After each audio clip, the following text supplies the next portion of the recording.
When Marcus suggested testing my love for him, I didn't flinch. "We need to be sure," he murmured, leaning across the candlelit table, his jaw set with that frustrating blend of vulnerability and authority that always unnerved me. I thought he meant a pre-wedding counselor or some elaborate compatibility test. Never in my wildest dreams did I imagine the depth of his plan or the consequences it would ignite. Marcus was, by all accounts, the quintessential modern millionaire. Handsome, polished, and calculated to the bone. We met at a gallery opening where I'd been waitressing to make ends meet. My passion for art always landed me in spaces where people like him roamed, champagne in hand, casually discussing million-dollar investments. For him, I was different. Refreshing, he said. For me, he was a promise of security I hadn't known since my father's business crumbled, taking our family's lifestyle with it.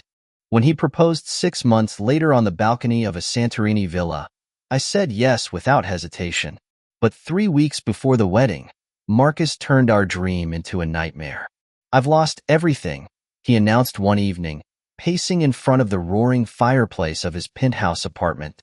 His crisp Armani suit seemed out of place against the gloom of his confession. "Everything?" I echoed, clutching the throw pillow tighter. "My heart, my businesses, the investments. A bad deal sunk me. I'm bankrupt, Zara." His voice cracked, and I blinked at the rare show of vulnerability. Yet, even then, something about his tone felt rehearsed. "What does this mean for us?" I whispered, trying to play the part of the supportive fiancé. Inside, panic twisted my gut. His eyes softened. "It means we'll start from scratch. Together." I felt the weight of the words, the challenge hidden beneath. For Marcus, love was a game of endurance. What I didn't know was how dangerously high the stakes would climb. That week, I moved out of my tiny apartment into his downsized rental, a modest 2-bedroom townhouse. Gone were the luxuries of his penthouse, the chauffeurs, and the private chefs. In their place, bills that piled up ominously on the dining table and a beat-up sedan that barely survived the highway. It was surreal, but something about Marcus's fall didn't sit right with me. He still smelled of Tom Ford Noir, wore timepieces worth more than my annual salary, and attended late-night meetings. His insistence on secrecy felt like a dark fog curling around my trust. One night, curiosity overtook me, and I rifled through his desk drawer while he showered. Tucked beneath mundane files, I found the contract, a detailed agreement outlining my reaction evaluation period. My head spun as I read his lawyer's meticulous terms. All assets temporarily transferred, staged financial losses, and detailed observations of my behavior. It wasn't real. The bankruptcy, the struggle, it was all a lie. I froze as the water stopped. Moments later, Marcus emerged, toweling off his dark curls, his smile easy and disarming. I stuffed the contract back into place, my mind racing. I spent the following week playing my role to perfection, the supportive partner navigating hard times. But I began to piece together the truth. His phone calls, the smug grin he tried to hide, the meetings I now suspected were with his lawyer or business partners. It was all a performance, a test. But Marcus underestimated me. I wasn't just a struggling artist with a talent for spotting forged signatures. I was also deeply vindictive when crossed. I found a way into his secret life. Using my artistic eye and connections, I shadowed him one evening, following him to an upscale restaurant. From across the street, I watched him toast champagne with a statuesque brunette and 2 men in suits who clearly weren't creditors. He laughed, carefree and loud, while my pulse thundered in my ears. He wasn't bankrupt, and he clearly wasn't marrying me for love. That night, when Marcus kissed me goodnight and slipped into his bedroom, I sent a message to my ex, Damien. We'd split on amicable terms years ago, though he'd always had a protective streak for me.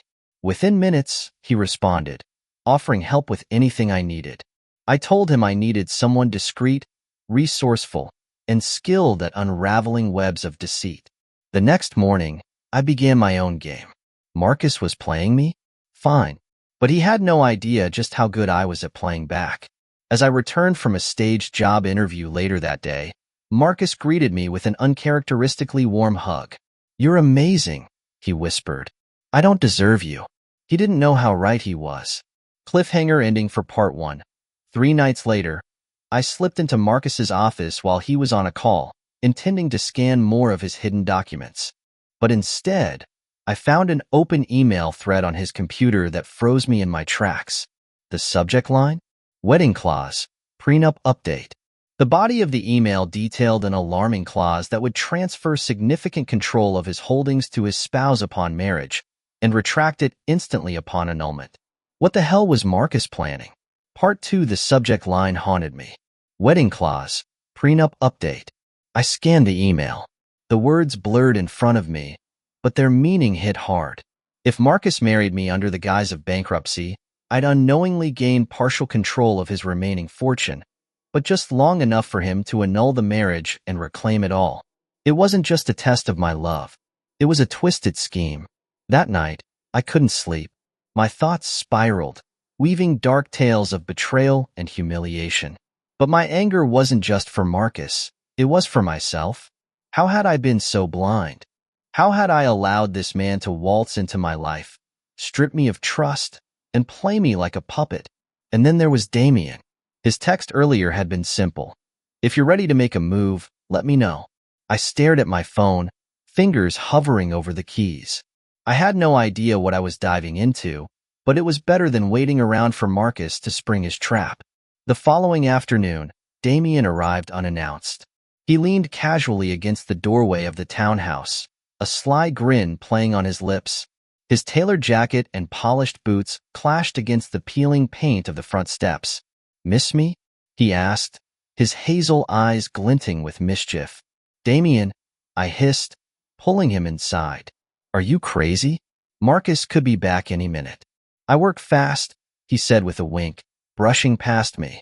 "Got the basics of your situation from our last chat. Let's strategize." We settled at the kitchen table, and I poured my heart out. I told him everything, from Marcus's supposed bankruptcy to the discovery of his test and the insidious prenup clause. Damien listened, his expression unreadable. "Okay," he said finally, leaning back in his chair. "Here's the thing. Marcus isn't just trying to protect his assets. This is personal. He doesn't trust you, or anyone, for that matter. That's why he's orchestrating this circus." "But why?" I asked. "Why even Damien smirked. "Control. Men like Marcus thrive on it. It's a game for him. You're the pawn he wants to use to prove he's smarter than everyone else." His words stung because they rang true. Marcus had always been calculating, but I'd naively mistaken his precision for passion. "I want to beat him at his own game," I said, my voice steely. Damien's grin widened. "Now you're talking. But to do that, you'll need an ally, someone on the inside." "Someone like you?" I teased, though my heart wasn't in it. "Actually, I had someone else in mind," Damien replied, his tone suddenly serious. He pulled out his phone and swiped through his contacts. "Ever heard of Christian Langston?" I frowned. "No. Should I have?" "He's Marcus's oldest friend and business partner," Damien explained. "They've had their ups and downs, but Christian's loyalty has always been fluid. If anyone can give us dirt on Marcus, it's him." That evening, Damien arranged a meeting at an upscale lounge downtown. I was skeptical that Christian would agree to talk, but Damien had his ways. When Christian arrived, I immediately understood why he was Marcus's confidant. He exuded an air of quiet authority, his sharp blue eyes scanning the room as though cataloging everyone's secrets. He was older than Marcus by a decade, his salt and pepper hair lending him an aura of gravitas. "So," Christian said, sliding into the booth beside Damien, "you're the infamous fiancé." His tone was laced with amusement, but his gaze was razor-sharp. I shifted uncomfortably under his scrutiny. "I wouldn't say infamous," I muttered. Christian smirked. "Marcus and I have a long history. I know how he operates. If you're here, it means you've discovered the prenup." I blinked. "You know about that?" "Of course," he said smoothly. "I helped draft it." Damien shot me a warning glance as I clenched my fists under the table. Christian must have noticed, because he chuckled. "Relax," he said. I'm not here to play Marcus's game. In fact, I think it's time someone gave him a taste of his own medicine. His words sent a thrill of hope through me. Why would you help me? I asked, trying to mask my desperation. Christian's expression darkened. Let's just say Marcus hasn't been as loyal to me as I've been to him. Helping you expose his little charade would be therapeutic. Over the next few days, Christian fed me information. He confirmed that Marcus's bankruptcy was a fabrication, designed to manipulate me into signing the prenup without question. He also revealed that Marcus had been using shell companies to hide assets, ensuring his bankruptcy looked legitimate. But Christian's revelations came with a twist. Marcus wasn't working alone. There was another woman, a shadowy figure from his past, whom Christian referred to only as Eve. According to Christian, Eve had once been Marcus's fiancée, and their engagement had ended in scandal. Eve's the reason Marcus doesn't trust anyone, Christian explained one evening over drinks. She betrayed him in ways you can't imagine. Like how? I pressed. Christian hesitated, his gaze dropping to his glass. Let's just say Marcus's obsession with loyalty started with her. And if he's brought her back into the fold, it means he's planning something big.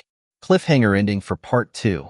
That night, as I lay awake replaying Christian's words, my phone buzzed with a text from an unknown number. Meet me tomorrow at the Oracle Cafe. Come alone. We need to talk about Marcus. The sender? Eve. Part 3. The Oracle Cafe was a hidden gem tucked away in a quiet part of town. Its ambience understated but classy. I arrived early, nerves buzzing in my stomach. The text from Eve had thrown me off balance. What could she possibly want? If she was in on Marcus's schemes, why reach out to me? I spotted her immediately when she walked in, tall, poised, and devastatingly beautiful. She had the kind of effortless grace that made heads turn, yet there was a hardness in her eyes, a weariness that belied her polished exterior. You must be Zara, she said, sliding into the seat across from me. Her voice was calm, almost disarmingly so. And you're Eve, I replied, trying to match her composure. She smirked. So he's told you about me? Not exactly, I said. Christian filled in some blanks. Care to explain why you're here? Eve leaned back in her chair, studying me. Marcus and I have unfinished business. And judging by the fact that you're sitting here instead of planning your wedding, I'd say you're starting to see the cracks in his perfect facade. Unfinished business? I prompted, ignoring her jab.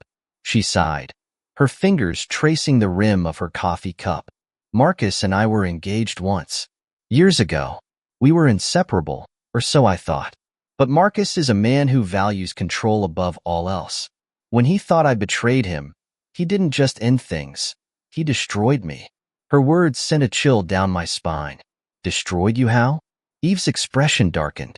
He spread lies, cut off my financial resources, and made sure I couldn't rebuild. It took me years to claw my way back. And now, he's using you to relive his twisted little power game. My stomach churned. Was she telling the truth, or was this some elaborate ploy to turn me against Marcus? Either way, her bitterness was palpable. Why reach out to me? I asked. Why not confront Marcus yourself? Because he doesn't trust me anymore, Eve said simply. But you? You're still in his inner circle. If we work together, we can stop him before he traps you the way he trapped me. Over the next hour, Eve laid out her plan. She wanted to expose Marcus's lies publicly, ensuring that his carefully curated image of success crumbled. Her motives weren't entirely altruistic. Revenge was clearly a driving factor, but I couldn't deny the appeal of bringing Marcus down. Still, something about her story didn't sit right with me. If she was so determined to ruin Marcus, why wait until now? And what was her endgame? As we parted ways, Eve handed me a flash drive. This has everything you need to confirm what I've told you, she said. Bank records, correspondence, even surveillance footage. Use it wisely. I tucked the drive into my bag, my mind racing. Did I trust her? No, but I couldn't ignore the opportunity to uncover the truth. That evening, I sat in Damien's apartment, the flash drive plugged into his laptop. He whistled low as file after file appeared on the screen. She wasn't kidding, he muttered, scrolling through the documents. These records show Marcus shifting money between accounts, some of which are tied to his fake bankruptcy claim. And look at this. He pulled up an email thread between Marcus and an unknown recipient. The subject line read, "Eve's leverage." Leverage? I asked, my pulse quickening. Damien clicked into the thread. The emails revealed that Marcus had been tracking Eve for years, gathering dirt on her to ensure she couldn't retaliate against him. "This guy's a sociopath," Damien said, shaking his head. "But this could be the smoking gun you need to blow up his scheme." I wasn't so sure. The more I uncovered, the more tangled the web became. Eve wasn't a victim, not entirely. She'd played her own games, and her involvement in Marcus's past was murkier than she let on. The next morning, Marcus's demeanor was noticeably different. He was on edge, snapping at me over trivial things and pacing the living room like a caged animal. "Everything okay?" I asked, feigning concern. "Just business," he muttered, running a hand through his hair. "Nothing for you to worry about." But I was worried. If he suspected I was digging into his secrets, he'd retaliate, and I wasn't sure I was ready for that. That evening, Christian called. "We need to talk," he said. His voice was tense, uncharacteristically serious. "About what?" "About Eve." I met Christian at a discreet bar downtown.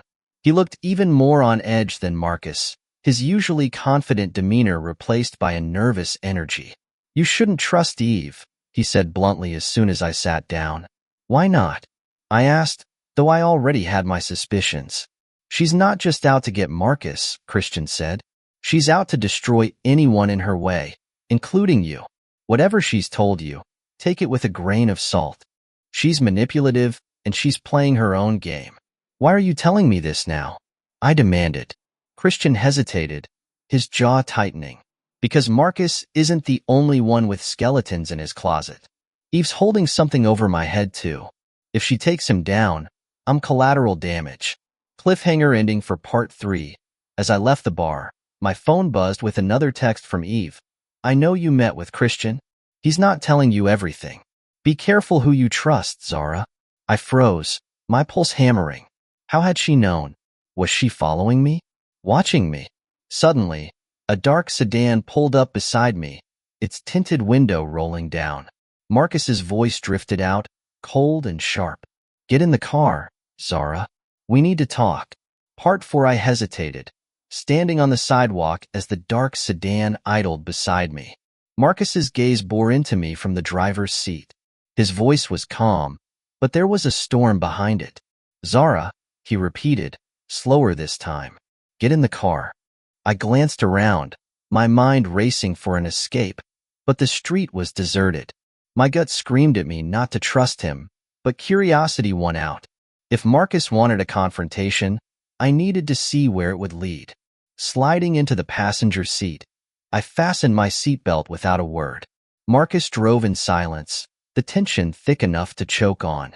He didn't speak until we reached the edge of the city, parking near a secluded overlook.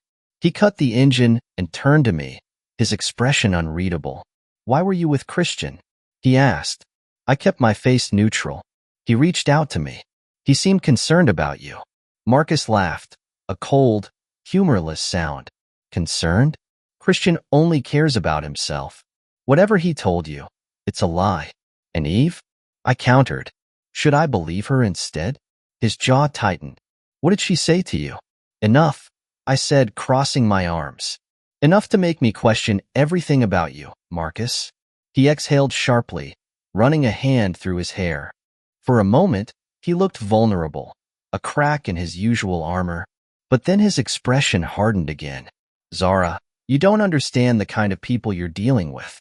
Eve and Christian, they're playing you." "Playing me?" I shot back. "What about you, Marcus? Your fake bankruptcy, your prenup clause, your lies. What game are you playing?" His silence was deafening. Finally, he spoke, his voice low and measured. I had my reasons. I shook my head, fury bubbling to the surface.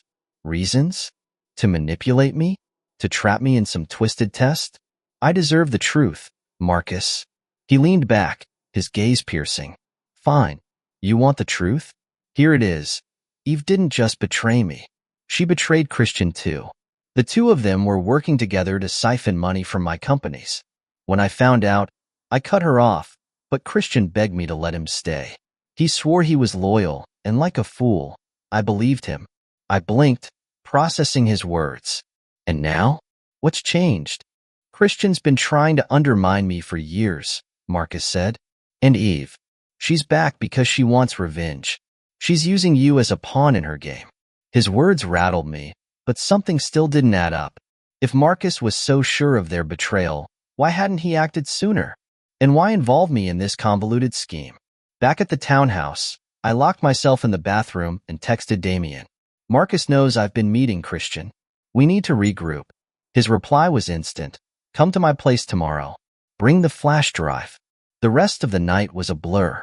I avoided Marcus, retreating to the guest room under the pretense of a headache. But sleep was impossible. My mind churned with doubts and questions, each one darker than the last. The next day, Damien greeted me with a strong cup of coffee and an encouraging smile. But his demeanor changed the moment I handed him the flash drive. This doesn't make sense, he muttered, scanning the files. There's a new folder here, one that wasn't there before. What do you mean? I asked, leaning over his shoulder. Damien clicked into the folder. Inside were dozens of video files, each one labeled with a date and location. He opened the first one, and my stomach dropped. It was footage of me, shopping for groceries, walking to work, meeting Damien at the cafe. The timestamps spanned weeks, months, even. Marcus has been spying on me? I whispered, my voice barely audible. Not just you, Damien said grimly, opening another video. This one showed Christian in his office, pacing as he spoke into his phone. And another, a heated argument between Marcus and Eve in a hotel lobby. He's been watching all of us, Damien said, his tone incredulous. This isn't just about the prenup. Marcus is playing a much bigger game. Later that evening, I confronted Marcus. I waited until he was distracted, then slammed the flash drive onto the kitchen counter.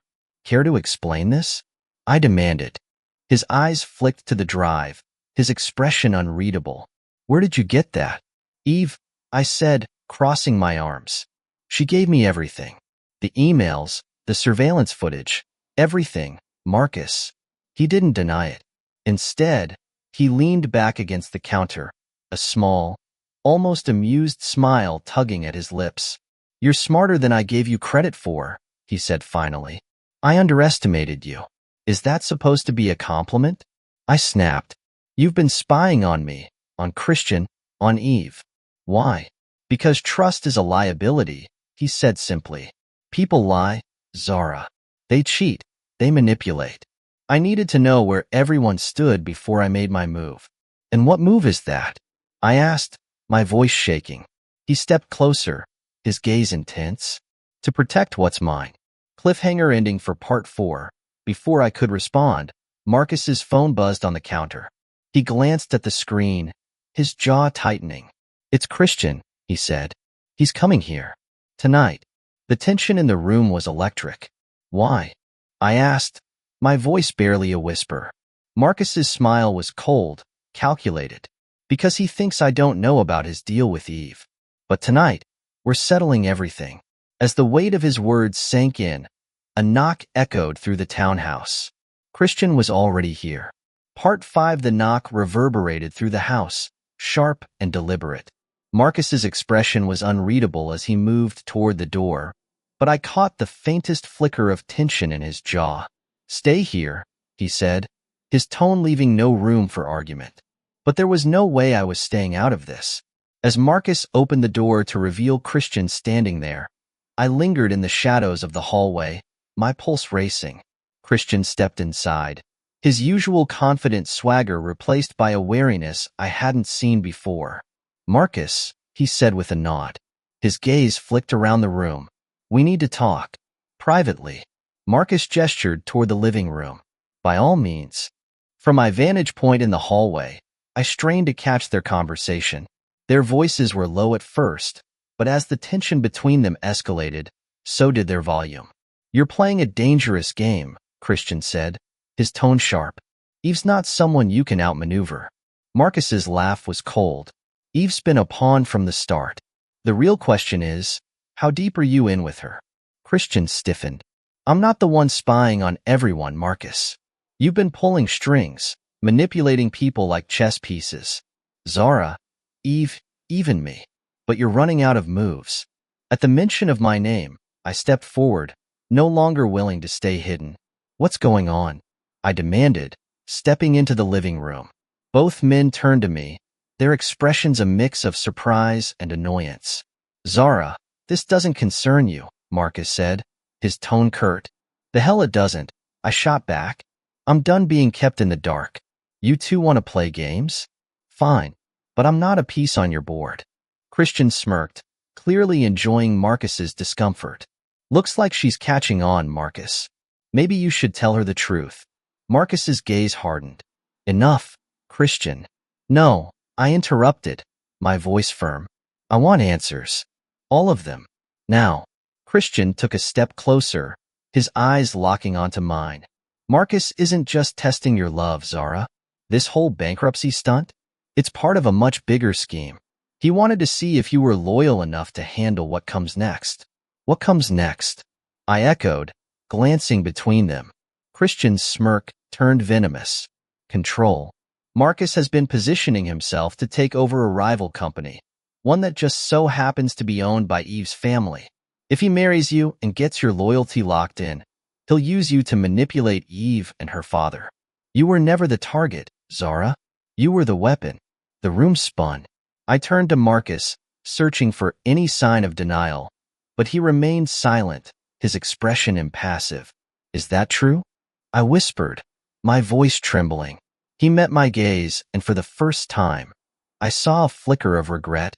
It's more complicated than that. I stepped back, shaking my head. No, it's exactly as simple as that. At that moment, the front door burst open, and Eve stormed in, her eyes blazing. Christian, she hissed, her gaze darting to Marcus. I told you to keep him occupied. What the hell is going on here? Marcus smirked, his composure snapping back into place. Welcome to the party, Eve. We were just discussing your role in this little drama. Eve's expression faltered for a split second before she regained her composure. You're bluffing. Am I? Marcus countered, pulling a folded sheet of paper from his pocket and holding it up. I have the proof right here. Every transaction, every meeting, every betrayal.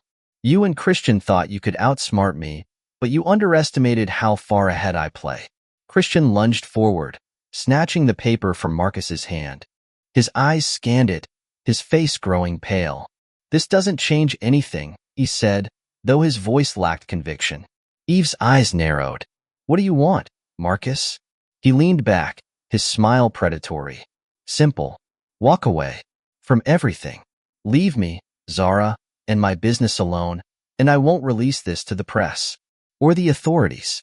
It was too much. My anger boiled over, and I stepped between them. Enough. I shouted. You're all insane. I'm done being part of this circus. Eve laughed bitterly. You think you can just walk away, Zara? Marcus won't let you. He needs you too much. She's right, Marcus said quietly, but not for the reasons she thinks. He reached for me, but I pulled back. Don't, I said, my voice sharp. You don't get to explain. You've lied to me, manipulated me, and used me. I'm done. His jaw tightened, but he didn't argue. Instead, he turned to Christian and Eve. You have until midnight to decide. Either you disappear, or I make sure neither of you can show your faces in this industry again. Christian glared at him, his fists clenched, while Eve's expression remained unreadable. Finally, she turned and walked out without a word, leaving Christian to follow reluctantly. Shocking ending. I packed my things that night, determined to leave Marcus and his web of lies behind. But as I zipped up my suitcase, I found a note tucked into the side pocket. Asterisk Zara, you were never just a pawn. You're the only one I've ever trusted. That's why I tested you, because I couldn't bear to lose you like I lost everything else. If you walk away now, I won't stop you. But if you stay, I'll give you the life you deserve. No more lies. No more games. Marcus asterisk I stared at the note, my heart warring with my head. Could I forgive him? Could I trust him after everything? The choice was mine, but for the first time, I wasn't sure what I wanted. It's been 5 years since the night I left Marcus and his twisted world behind. 5 years of rebuilding my life, of trying to make sense of everything that happened. But as much as I wanted to close that chapter for good, the past has a way of creeping back in. I was sipping coffee at my favorite cafe when Damien slid into the seat across from me, a knowing smirk on his face. "You'll never guess who's back in town," he said, placing his phone on the table. "Marcus?" I asked, not bothering to mask my disinterest. "Worse," Damien replied, flipping the screen toward me. It displayed a news headline: Christian Langston acquires billion-dollar tech firm in shocking merger. My stomach dropped. Christian hadn't just survived Marcus's threats, he'd thrived. And now, he was more powerful than ever. "What does this have to do with me?" I asked, though I already knew the answer. Damien leaned forward, his voice low. "Christian's been digging into your past. He's asking questions about your time with Marcus." "Why?" I asked, my voice barely above a whisper. "Because you're the one thing Marcus has ever truly cared about," Damien said. "And if Christian wants revenge, he'll use you to get it." That night, I received a package. No note, no return address, just a sleek black envelope with my name written in elegant script. Inside was a single photograph. Marcus, standing beside Eve, both of them smiling for the camera. Behind them, a banner read, "Langston Lyric Merger Celebration." I stared at the image, my heart pounding.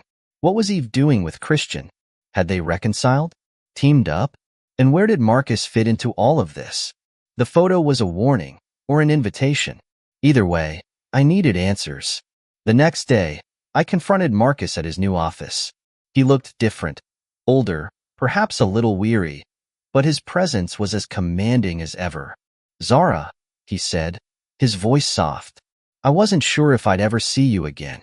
"Cut the small talk," I snapped, tossing the photograph onto his desk. "What's going on, Marcus?"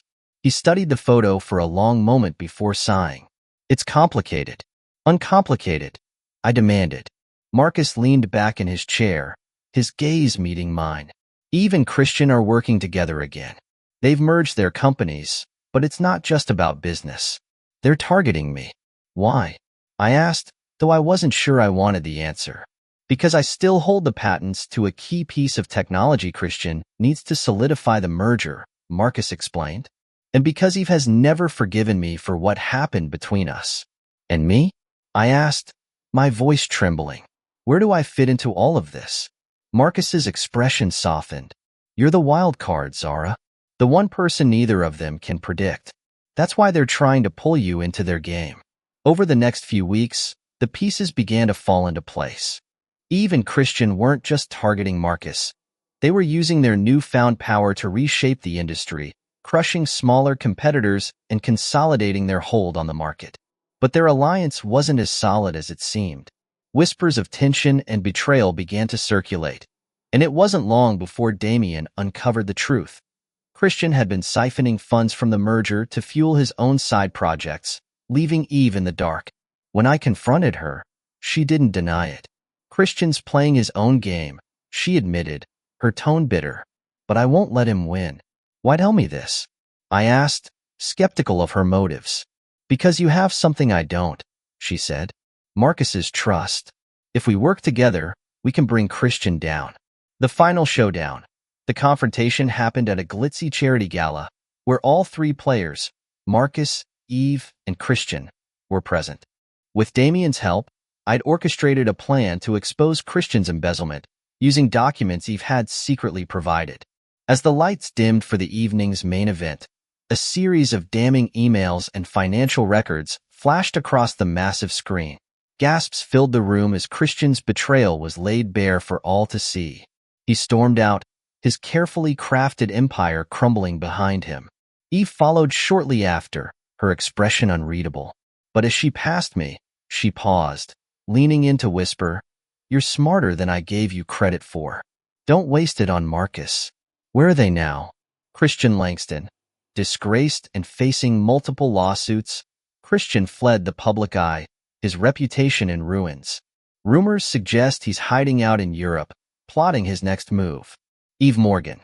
With Christian out of the picture, Eve reclaimed her company and began rebuilding. Her methods remain ruthless, but she's managed to regain her footing as a power player in the industry. Marcus Cole.